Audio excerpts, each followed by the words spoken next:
আসসালামু আলাইকুম, কেমন আছেন সবাই? আশা করছি ভালো আছেন। আরব আমিরাতের ভিসার সর্বশেষ আপডেট নিউজে আপনাদের সবাইকে স্বাগতম। বর্তমানে আরব আমিরাতের রেসিডেন্ট ভিসাধারীদের জন্য দারুণ একটা সুখবর দিয়েছে আরব আমিরাত সরকার।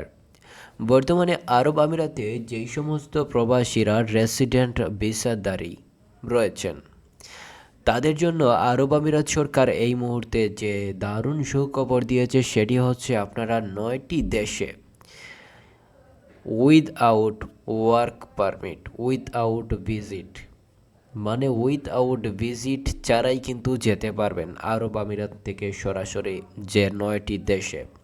তবে কোন কোন দেশে যাওয়া যাবে সেটা এই মুহূর্তে আরব আমিরাত সরকার সেটা ঘোষণা করেনি। ঘোষণা করার সাথে সাথে আপনাদেরকে জানিয়ে দেবো যে এই চ্যানেলটি সাবস্ক্রাইব করে রাখবেন।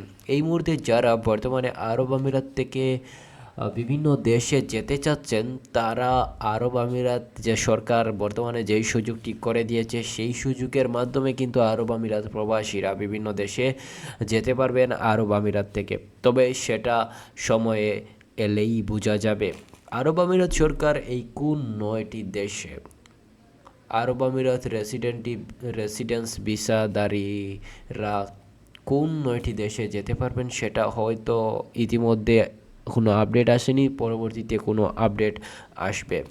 তবে বর্তমানে বাংলাদেশ থেকে যারা আরব আমিরাতে এই মুহূর্তে যেতে চাচ্ছেন তারা এই মুহূর্তে কোনো যাওয়ার সুযোগ পাচ্ছেন না, কেননা এই মুহূর্তে বর্তমানে আরব আমিরাতের ভিজিট ভিসাও বন্ধ রয়েছে, অর্থাৎ ভিজিট ভিসায় ও বর্তমানে বাংলাদেশ থেকে সরাসরি যাওয়া যাচ্ছে না।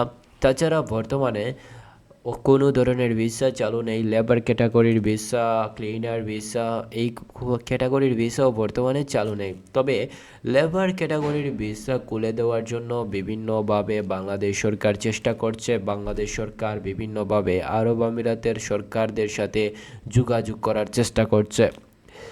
ইতিমধ্যে কিন্তু আপনারা জানেন আরব আমিরাতের ভিসার যে আপডেট সেই আপডেটটি কিন্তু অনেক ধরনের আপডেট রয়েছে।